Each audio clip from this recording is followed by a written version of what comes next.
ធាថៃលែងខ្វល់ពីប្រធានាធិបតីត្រាំនិងសហគមន៍អន្តរជាតិទៀតហើយព្រោះនយោបាយភូតកុហករបស់ពួកវាបានបរាជ័យយ៉ាងអាម៉ាស់អស់ហើយប្រតិបត្តិការសឹករបស់យោធាថៃលែងលាក់បាំងលក្ខណៈឈ្លានពានទៀតហើយព្រោះហួសឆ្ងាយណាស់ពីបន្ទាត់ការពារខ្គួនគោលដៅរបស់យោធាថៃអាចមាន3ក្នុងពេលនេះ1ភូមិសាស្ត្រឈើជើងចែកចេញជា2មួយគឺភូមិសាស្ត្រទឹកដីជាពិសេសក្នុងខេត្តបន្ទាយមានជ័យទី2គឺភូមិសាស្ត្រប្រាង្គប្រាសាទដែលជាក្តីស្រមៃឈួតលីឡារបស់រាជវង្សថៃជាពិសេសត្រកូលរាមាដែលអាចមានវិបត្តិធ្ងន់ធ្ងរនៅក្នុងរាជការរាមាទី10នេះចំពោះគោលដៅទី1នេះទូចាយជីវិតយុវជនថៃប៉ុន្មានក៏រាជវង្សនិងយោធាថៃពុំខ្វល់ដែរសំណួរសួរថាតើប្រជាពលរដ្ឋស្លូតត្រង់ថៃនឹងនៅទ្រាំឃើញកូនចៅខ្លួនស្លាប់ដោយគ្មានហេតុផលតទៅទៀតរហូតដល់ពេលណាមានតែប្រជាពលរដ្ឋថៃខ្លួនឯងទេទើបអាចឆ្លើយសំណួរនេះបាន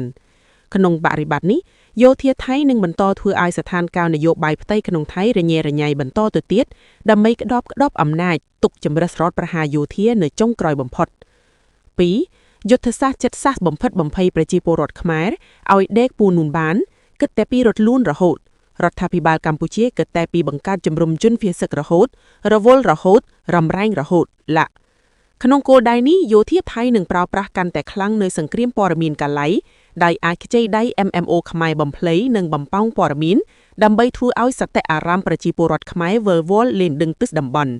ក្នុងន័យនេះសូម MMO ប្រយ័ត្នប្រយែងឲ្យមែនទែនកុំឲ្យសត្រូវប្រើប្រាស់ដោយមិនដឹងខ្លួនក្រសួងព័ត៌មានក៏ត្រូវតែមានវិធានការដាច់ណាត់ជាចាំបាច់ត្រូវម្នាក់យល់ថាពេលនេះជាពេលស្លាប់រស់របស់ប្រទេសជាតិទាំងមូលពុំមែនជាពេលរស់ក្នុងជីវិតធម្មតានោះឡើយអ្វីដែលផ្អាកបានផ្អាកសិនទៅ3ដោយសារទួបថ្មជើងថៃស្លាប់ច្រើននៅក្នុងគោលដៅទី1គោលដៅទី3ត្រូវបង្កើនឡើងឲ្យខ្លាំងក្នុងបំណងបំផ្លាញមូលដ្ឋានសេដ្ឋកិច្ចរបស់កម្ពុជាដោយចាប់ផ្ដើមពីហេដ្ឋារចនាសម្ព័ន្ធមានស្ពានថ្នល់ដោយមិនចំពោះគោលដៅទី3នេះក៏រួមចំណែកបម្រើគោលដៅទី2ដោយបំបីកម្លាំងវាយបករបស់យោធាកម្ពុជានិងបម្រើគោលដៅទី2ក្នុងសង្គ្រាមចិត្តសាស្ត្រទៅលើសតិអារម្មណ៍របស់ប្រជាពលរដ្ឋខ្មែរនៅក្នុងកិច្ចការទាំងអស់នេះយោធាថៃខុសធ្ងន់ណាស់នៅក្នុងការគិតពិចារណាជាយុទ្ធសាស្ត្ររបស់ខ្លួន1គិតថាប្រជាពលរដ្ឋខ្លួនឯងអាចទ្រាំទទួលយកការបាត់បង់ក្នុងពេលវេលាយូរទាហានថៃកាន់តែច្រើនចាប់ផ្ដើមនឿយណាយនឹងសង្គ្រាមដ៏ឥតន័យនេះហើយហ៊ានចេញមកនិយាយជាសាធារណៈទៀតអ្នកនយោបាយថៃខ្លះបញ្ញាវ័នរួមទាំងអ្នកការសធានមួយចំនួនដែលមានសតិមិនលំអៀងក៏ចាប់ផ្ដើមនិយាយចេញមកជាសាធារណៈដូចគ្នាអ្នកធុរកិច្ចថៃក៏ចាប់ផ្ដើមទាញសញ្ញាអាសន្នកាន់តែញាប់ឡើងព្រោះអ្នកវិនិយោគបរទេសចាប់ផ្ដើមបដូរទិសដៅទៅប្រទេសផ្សេងទៀតក្នុងតំបន់មើលងាយសហគមន៍អន្តរជាតិនិងច្បាប់អន្តរជាតិជាការពិតសហគមន៍អន្តរជាតិមានប្រតិកម្មយឺតសែនយឺតធ្វើឲ្យយើងខ្នន់ខ្នាញ់ខឹងសម្បាគ្រប់គ្នាតែនេះជារបៀបរបបការងាររបស់សហគមន៍អន្តរជាតិដែលត្រូវតែផ្ទៀងផ្ទាត់ច្រើនសួរនាមច្រើនប្រមូលឯកសារជាអំណះអំណោយដោយអនុលោមទៅតាមច្បាប់អន្តរជាតិយើងគិតមើលបើប្រៀបធៀបជាមួយខែកក្កដាកន្លងទៅប្រទេសនិងទីភ្នាក់ងារព័ត៌មានអន្តរជាតិធំច្រើនប្រទេសបានងាកចេញកាន់តែឆ្ងាយពីការភូតកុហករបស់ថៃហើយមកទទួលយកការពន្យល់របស់កម្ពុជាត្រូវចាំទុកនៅថ្ងៃទី12និង13ធ្នូ2015នេះយោធាថៃបានធ្វើអត្តឃាតនយោបាយខ្លួនឯងដោយមើលស្រាលលោកប្រធានាធិបតីត្រាំនិងបានបាញ់ប្រហារទៅលើខេត្តកោះកុងនិងទម្លាក់គ្រាប់បាំងទៅលើស្ពានថ្មីដែលជាជំនួយរបស់ចិននៅខេត្តពោធិ៍សាត់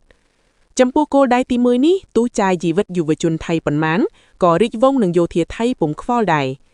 យោធាថៃស្អប់សម្ដេចតេជោដល់ខ្ចង់តែបាយជាមើលស្រាលទេពកោសល្យយោធារបស់សម្ដេចព្រមទាំងមើលងាយសមត្ថភាពយោធារបស់កម្ពុជា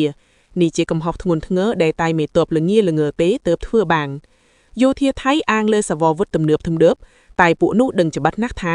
ជោគជ័យពិតប្រាកដក្នុងការធ្វើសង្គ្រាមគឺឈរលើឧត្តមគតិនៃការប្រយុទ្ធនិងភាពវិញគ្នាជាធ្លុងមួយរវាងរដ្ឋាភិបាលវីរៈកងទ័ពនៅជួរមុខនិងវីរៈប្រជាពលរដ្ឋនៅជួរក្រោយផែនការខ្មៅងងឹតរបស់យោធាថៃបានបង្កើតឥតប្រកែកបានថាសាមគ្គីភាពនិងឯកភាពជាតិកម្ពុជាមួយដ៏រឹងមាំដែលនឹងត្រូវកត់ត្រាទុកនៅទំព័រមាសនៃប្រវត្តិសាស្ត្រកម្ពុជានៅថ្ងៃណាមួយខាងមុខសង្គ្រាមនេះត្រូវតែបញ្ចប់ដោយការចរចាកម្ពុជានឹងបំលែងកាលៈទេសកាលដ៏ឈឺចាប់នេះឲ្យទៅជាឱកាសមាសឱកាសពេជ្រដើម្បីពង្រឹងសង្គមជាតិខ្មែរឲ្យខ្លាំងរហូតទាល់តែគ្មានសត្រូវណាហ៊ានម៉ាក់ងាយបាំងទៀតជាការប្រឈមមួយដ៏ធំធេងណាស់តែយើងនឹងធ្វើបាន